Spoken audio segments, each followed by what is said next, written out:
The Adventures of Tom Sawyer by Mark Twain / Samuel Clemens gives us a chance to talk about the learning, growth, adventure opportunities that the youth of today are kind of missing when they prioritize screen time as much as they do.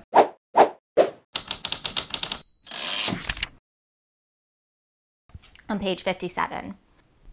The boys dressed themselves, hid their accoutrements, and went off grieving that there were no outlaws anymore, and wondering what modern civilization could claim to have done to compensate for their loss.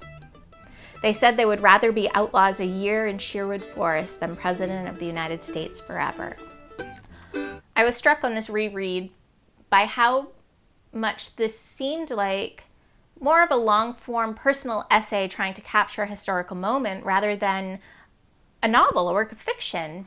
The innocent shown by the characters in this book is foreign to me based on the children that I know today, who would rather spend their days in front of televisions, computers, iPads than venture outside. They talk about often in this book about how they have to keep Tom away from windows because if he's near a window, he's too tempted by what's going on out there. So many of today's youth actually wouldn't even know how to relate to the content of what's here.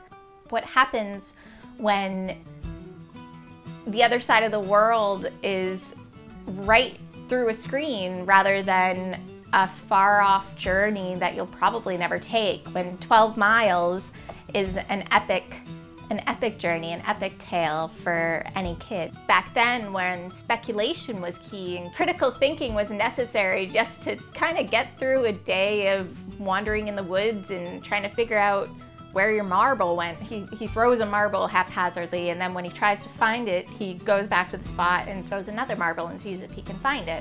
In doing so, he kind of discovers something, and I wonder, I'm like, would a kid today have that know-how when knowledge and information is readily accessible constantly? What happens to the generation of kids who want to spend their days inside gazing at screens, who have information available as long as there's a 3G signal? What is lost if you don't have to seek knowledge, if you don't have to speculate, if you don't have to wonder, if you just have to look it up? How is wisdom earned? And what's lost when that journey isn't necessary any longer? I have lots more in discussion questions below. I hope you join me again for the next episode of Leaders in Literature on the first Friday of October. For now, have a great weekend. Happy back to school.